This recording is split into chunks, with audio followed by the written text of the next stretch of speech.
안녕하세요. TQQQ 연구소입니다. 어젯밤 미국장에서 AMD가 단 한 세션에 플러스 8.10%를 찍었습니다. 반도체 ETF SOX6는 플러스 4.74%, TQQQ는 플러스 4.91%. 같은 시간 WTI 원유 선물은 97.9달러로 마감, 하루 만에 마이너스 9.07% 무너졌고, 브렌트유 선물도 104.80달러로 마이너스 5.82% 추락했습니다. 같은 매크로 화면 안에서 반도체와 원유가 정반대 방향으로 갈라진 밤이었습니다. 이 갈림길이 어디서 시작됐는지, 그리고 오늘 밤 정규장에 들어가기 전에 무엇을 봐야 하는지 차근차근 풀어드리겠습니다. 먼저 어젯밤 트리거부터 정확히 짚어볼게요. 미국 동부시간 오후 3시 무렵 트럼프가 풀 리포트로 이란과의 대화는 최종 단계에 들어갔다고 발언했습니다. 정규장 마감 1시간 전 이 한 줄과 함께 유가는 본격적으로 무너지기 시작했어요. 그리고 미국 시각 오후 4시 무렵, 한국 시각으로는 오늘 새벽 5시 무렵 악시오스가 결정적인 디테일을 추가합니다. 트럼프가 네타냐후와의 통화에서 중재국들이 미국과 이란 양측이 서명할 의향서를 작성 중이며 이 의향서가 전쟁의 공식 종결과 더불어 이란 핵 프로그램과 호르무즈 해협 재개방을 30일 동안 협상하는 골격이라고 전했다는 보도였습니다. 종가 이후 디테일이지만 시장이 장중에 가격을 매긴 방향과 정확히 같은 그림이에요. 한 가지 협상 트랙에서 자주 안 보이는 디테일도 같이 짚을게요. 어젯밤 알하다스가 소식통을 인용해 보도한 바로는 파키스탄 육군 참모총장이 오늘 이란을 방문해서 합의문 최종본을 발표할 가능성이 있고 다음 협상 라운드는 이슬람아바드에서 하지 시즌 이후 열린다고 했습니다. 시장이 흔히 보는 트랙은 트럼프, 네타냐후, 이란 라인이지만 실제 봉합 작업은 파키스탄과 카타르, 오만이 동시에 다리를 놓는 다층 채널 위에서 진행되고 있어요. 미국 재무장관 베센트가 같은 시간 파리에서 카타르 재무장관과 이란 문제를 논의했다는 헤드라인도 같이 들어왔습니다. 한 라인이 막혀도 다른 라인이 살아있으면 협상 모멘텀이 유지된다는 뜻이고 어젯밤 유가와 위험자산 가격에는 그 다채널 구조에 대한 신뢰가 묻어 있었어요. 같은 흐름에서 미국 의회 쪽도 같이 봐주세요. 하원 공화당 지도부가 수요일로 예정돼 있던 이란 전쟁 권한 결의안 표결을 연기했다고 폴리티코가 보도했습니다.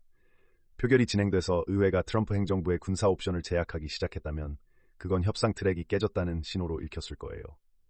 표결 연기는 의회 역시 협상 트랙이 살아있다고 판단했다는 신호고 트레이더들은 그 시점에 한 번 더 위험 자산을 매수했습니다. 미국 해양경비대가 어젯밤 이란 깃발을 단 유조선 한 척을 추가로 납포한 뉴스도 함께 들어왔는데 그 충격이 가격에 거의 반영되지 않은 것도 같은 맥락이에요. 시장은 표면적인 군사 액션보다 협상 진전을 먼저 가격에 반영하기로 결심한 듯합니다. 여기서 진짜 흥미로운 부분은 따로 있습니다. 어젯밤 EIA 주간 원유 재고가 786만 3천 배럴이나 빠졌다고 발표됐어요. 시장 예상은 250만이었으니 거의 3배 큰 인출입니다. 거기에 미국 전략 비축유 잔고도 주간 기준 큰 폭으로 줄었다는 EIA 부속 자료가 함께 나왔어요. 이건 명백한 공급 타이트 시그널입니다. 보통이면 유가가 튀어 올라야 하는 그림이에요. 그런데 실제 가격은 정반대로 마이너스 9.07% 폭락. 시장의 메시지는 분명합니다. 재고가 빠지든 말든 이란이 협상장에 앉기만 하면 호르무즈 봉쇄 시나리오는 사라진다. 펀더멘털 한 줄보다 헤드라인 리스크 프리미엄 해제 한 줄이 압도적으로 컸어요. 같은 시각 또 다른 빅 이벤트가 있었습니다. 한국 시각 새벽 3시 20분에 FOMC 5월 회의 의사록이 공개됐습니다. 표면적으로 의사록은 매파였습니다. 다수의 참가자들이 정책 성명서에서 완화 편향을 삭제하는 것이 바람직했다고 평가했다는 문장이 박혔고 인플레이션이 2% 위에서 지속될 경우 일부 추가 긴축이 적절해질 가능성에 다수가 동의했다는 표현도 들어갔습니다. 보통이면 채권 시장이 즉시 반응해서 장기 수익률이 튀어 올라야 합니다. 그런데 결과는 정반대였어요. 미국 10년물 수익률은 마이너스 2.04% 하락해서 4.57%로 마감, TLT는 플러스 1.07% 상승했습니다. 이 패러독스를 풀어주는 단 한 줄이 같은 의사록 안에 숨어 있었습니다. 몇몇 참가자들은 중동 분쟁이 조기에 해결되고 인플레이션 압력이 해소되는 시나리오에서는 올해 후반에 금리 인하가 정당화될 수 있다고 지적했다는 부분이었어요. 즉, 페드 의사록은 표면은 매파, 조건절은 비둘기였고 이란 협상 진전 플러스 WTI-9.7%는 그 조건절을 그대로 활성화시키는 트리거였습니다. 채권 시장은 헤드라인을 안 읽고 조건절을 읽었어요. 트레이더들이 의사록 첫 30초만 보고 매도했다면 그 다음 2페이지를 읽고는 다시 매수로 돌아간 밤이었습니다. 여기서 거시 그림 한 줄만 꼭 짚고 갈게요. 2022년 3월 페드 금리 인상 사이클이 시작된 이후 미국 주식과 채권은 4년째 양의 상관관계 체제에 들어가 있습니다. 통상 시청자분들이 직관적으로 떠올리는 그림은 주식이 빠지면 채권이 오르는 60-40 포트폴리오 모델이에요. 그런데 2022년 이후 SPY와 TLT의 일간 상관계수는 음에서 양으로 뒤집혔고 주간 단위로 보면 주식이 빠지는 주에 채권이 동반 상승할 확률이 70%대에서 30%대로 추락했습니다.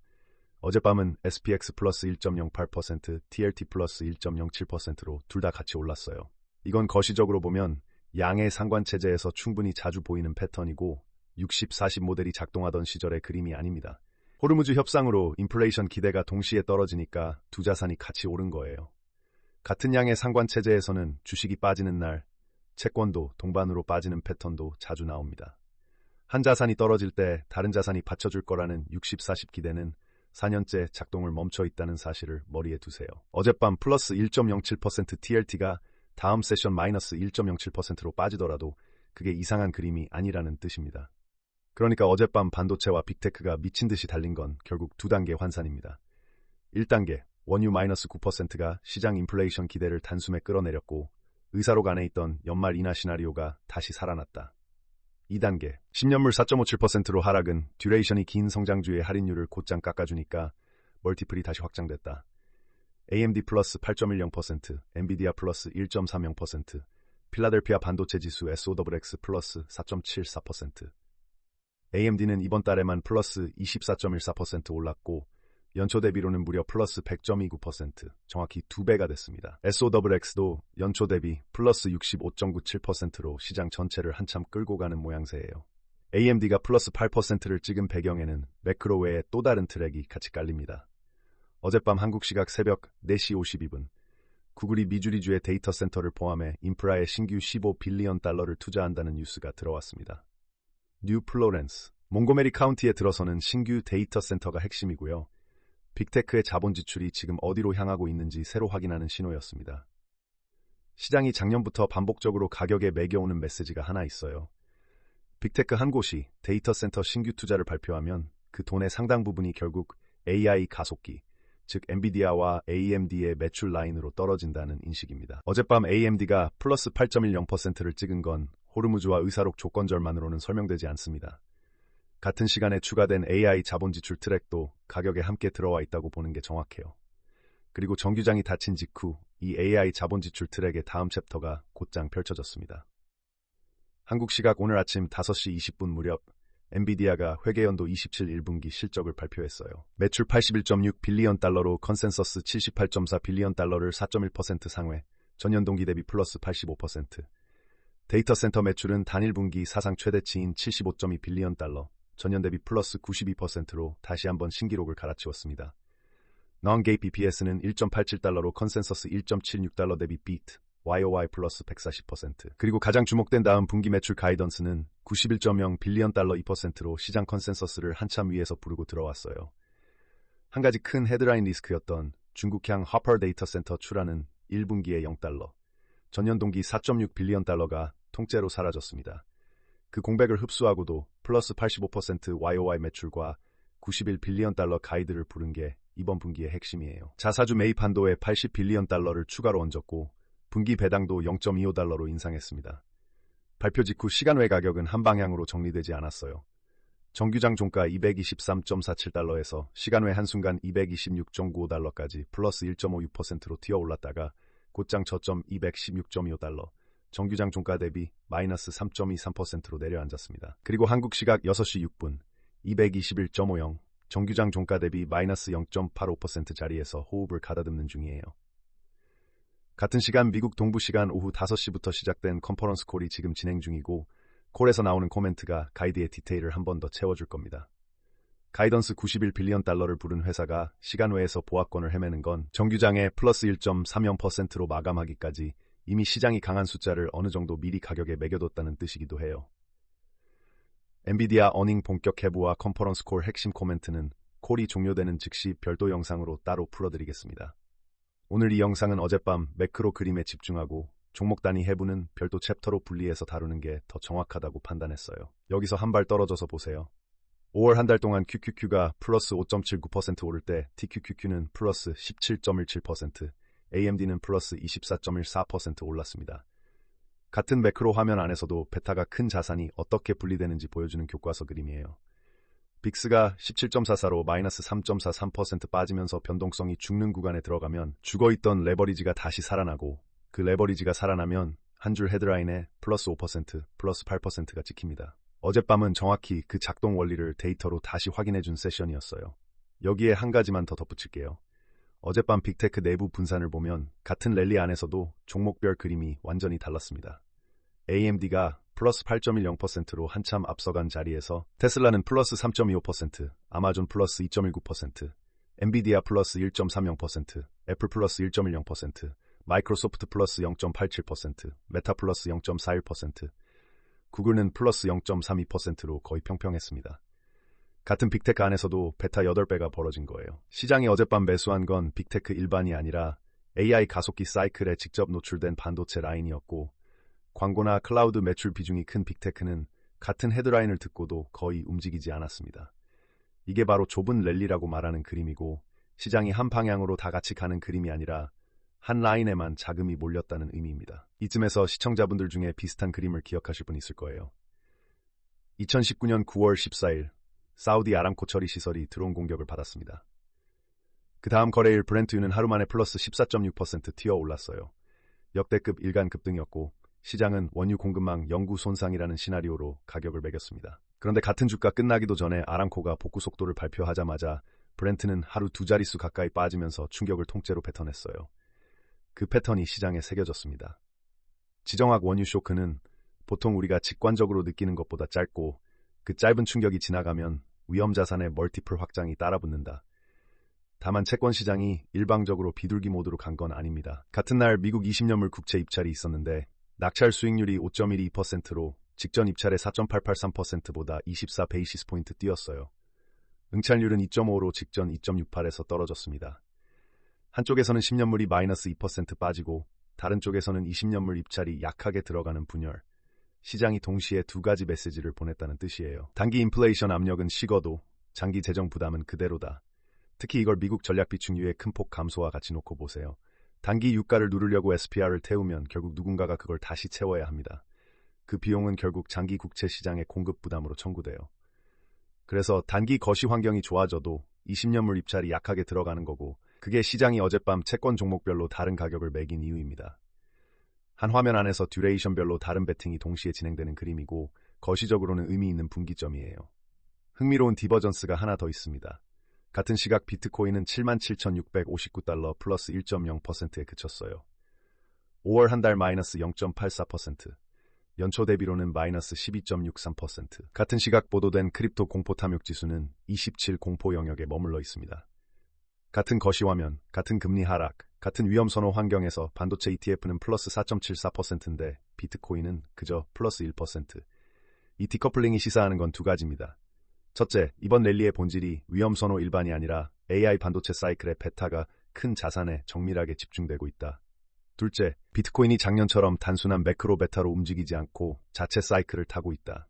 한때 비트코인이 나스닥의 5배 베타라고 불렸던 시절은 이번 분기를 지나면서 끊어졌고 어젯밤이 그 디커플링을 다시 확인해준 세션이었어요. TQQQ를 들고 계신 분과 비트코인을 들고 계신 분의 어젯밤 장고는 거의 다른 세계의 이야기였을 겁니다. 한 가지만 더, 유럽 쪽에서 새로 들어온 헤드라인이 있어요. ECB가 6월 회의에서 금리 인상에 나설 가능성이 매우 높다는 소스 보도가 어젯밤 한국 시각 11시 50분 무렵 들어왔습니다. 인플레이션 전망이 적대적 시나리오로 움직이고 있다는 이유였어요. 미국 페드가 의사록 조건절을 다시 활성화시키는 동안 유럽 ECB는 거꾸로 인상 카드를 만지작거리고 있는 그림. 글로벌 통화 정책의 분기가 다시 벌어지고 있는데 어젯밤 DXY는 마이너스 0.18%로 거의 무반응이었습니다. 시장이 아직 ECB 인상을 베이스라인으로 잡지 않는다는 뜻이에요. 만약 6월 ECB 회의 직전에 시장이 이 시나리오를 진지하게 받아들이기 시작하면 어제 약해진 달러가 다시 강해지면서 어젯밤 만들어진 멀티플 확장의 일부가 되돌아갈 가능성도 있습니다. 6월 통화정책 캘린더는 꼭 체크해두세요. 그리고 어젯밤 또 하나 AI 사이클의 다음 챕터를 알리는 신호가 들어왔습니다. WSJ와 FT가 거의 동시에 오픈AI가 IPO 신청을 수일에서 수주 안에 제출할 준비를 끝냈으며 빠르면 9월 상장을 노린다고 보도했어요. FT가 따로 추가한 디테일에 따르면 평가 가치는 1조 달러 이상이 거론됩니다. 만약 9월에 오픈AI가 시가총액 1조 달러로 상장한다면 이건 단순한 한 종목 상장이 아니라 AI 사이클 전체의 가격 재산정 이벤트가 됩니다. 어젯밤 AMD 플러스 8%, 엔비디아 플러스 1.3%, SOXX 플러스 4.7%로 폭등한 가격 안에는 호르무즈 의향서와 유가 외에 이 오픈AI IPO 트랙이 한 달 단위 가격에 조용히 녹아드는 영향도 함께 들어와 있어요. 이쯤에서 저희 실험 계좌도 같이 봐주세요. 1만 달러로 시작한 TQQQ 연구소 실계좌는 어젯밤 마감 기준 총평가 금액 14,465.85달러입니다. 시스템 페이즈는 롱 페이즈로 유지되고 있고 QQQ는 200일선 612위로 16.52%, 100일선 626위로 13.98% 위에서 움직이고 있어요. 공포 탐욕 지수는 60에서 61로 한 칸 더 올라간 탐욕 영역. 이 자리에서 시스템이 할 일은 단순합니다. 어젯밤 같은 플러스 5% 폭등에 흥분하지 않고 가격이 200일선과 100일선 동시 위에 있는 한 들고 있는 것, 그뿐이에요. 전략 파라미터의 디테일은 앞으로 차근차근 공개할 예정이고 지금 단계에서는 자리만 지키는 게 시스템 본연의 일입니다. 다만 한 가지는 솔직히 말씀드릴게요. 어젯밤 플러스 4.91%는 직전 며칠 동안 무너져 있던 가격을 한 세션에 되돌린 수치입니다. 이번 주 누적으로 보면 TQQQ는 플러스 1.5%, 사실 평범합니다. 한 세션의 슈퍼랠리가 한 주의 추세를 말해주지는 않아요. 화면에 잡힌 플러스 8% AMD 같은 숫자에 휘둘리지 마시고 주간 단위, 월간 단위로 호흡을 잡으세요. 5월 한 달 TQQQ가 플러스 17.17% 올라온 것이 흐름 안에서 어젯밤에 플러스 4.91%를 어떻게 자리매김할지는 오늘 밤 정규장이 결정할 겁니다. 오늘 밤 세션을 보실 때 두 가지를 같이 체크해두세요. 첫째, 이란 측이 이번 의향서 텍스트에 어떤 톤으로 응답하는지. 어젯밤 늦은 시각 이란 외무부 대변인은 미국 측 입장을 검토 중이라고 했고 이란 대통령은 모든 경로가 열려 있다고 발언했어요. 표면 톤은 협상에 우호적이지만 같은 시각 이란 측이 호르무즈 해협 안에 자체 통제 구역을 설정한다는 발표도 함께 들어왔습니다. 협상하면서 동시에 카드를 들어 보이는 패턴이에요. 시장이 이 양면 신호를 어떻게 가격에 다시 매기는지가 첫 번째 관전 포인트입니다. 둘째, 어젯밤 플러스 4.91% 찍은 TQQQ가 차익 실현 압력을 견디면서 75불대를 지킬 수 있는가입니다. 한 세션에 플러스 5% 가까이 튄 자리에서는 통상 단기 매도 압력이 들어옵니다. 그게 흡수되면 추세 연장, 흡수되지 못하면 다시 71에서 72불대 박스로 복귀. 오늘 밤 그 결정이 일정 부분 가격에서 드러날 거예요. 거기에 더해 어젯밤 종가가 어디까지 다시 매겨질지 판단할 수 있는 단서는 선물 시장에서 먼저 나옵니다. 정규장 시작 전에 먼저 그 가격대를 확인해 보세요. 전체 그림을 한 줄로 요약하면 이렇습니다. 어젯밤은 원유 마이너스 9.07%가 매파 페드 의사록을 이긴 밤이었어요. 시장은 표면 헤드라인이 아니라 조건절을 읽었고 AI 반도체 사이클의 베타가 큰 자산만 골라 플러스 5%에서 플러스 8%로 가격을 다시 매겼습니다. 같은 화면 안에서 원유는 협상장의 가격을 끌려갔고 단기 채권은 인하 기대에, 장기 채권은 재정 부담에 따로따로 반응했어요. 비트코인은 같은 위험 선호 흐름에서 빠지고 오픈AI IPO 트랙이 다음 챕터를 예고했고 중국과 러시아는 자기 축을 따로 결속했어요. 무엇 하나 단일 스토리로 환원되지 않는, 정확히는 거의 모든 자산이 자기 사이클로 움직이기 시작한 밤이었습니다. 이런 분석을 한국어로 매일 아침 같은 깊이로 풀어주는 채널은 어디에도 없습니다. 다음 새벽에도 시장이 또 한 번 어떤 한 줄의 가격을 통째로 다시 매기는 순간이 올 거예요. 그 순간에도 표면 헤드라인이 아니라 조건절을 같이 읽어드리겠습니다. 매일 아침 살아있는 분석이 필요하시면 구독 한번 눌러주세요. 개별주 분석 영상은 멤버십에서 시청하실 수 있습니다. 잠시 후 엔비디아 실적 발표 영상에서 다시 만나겠습니다.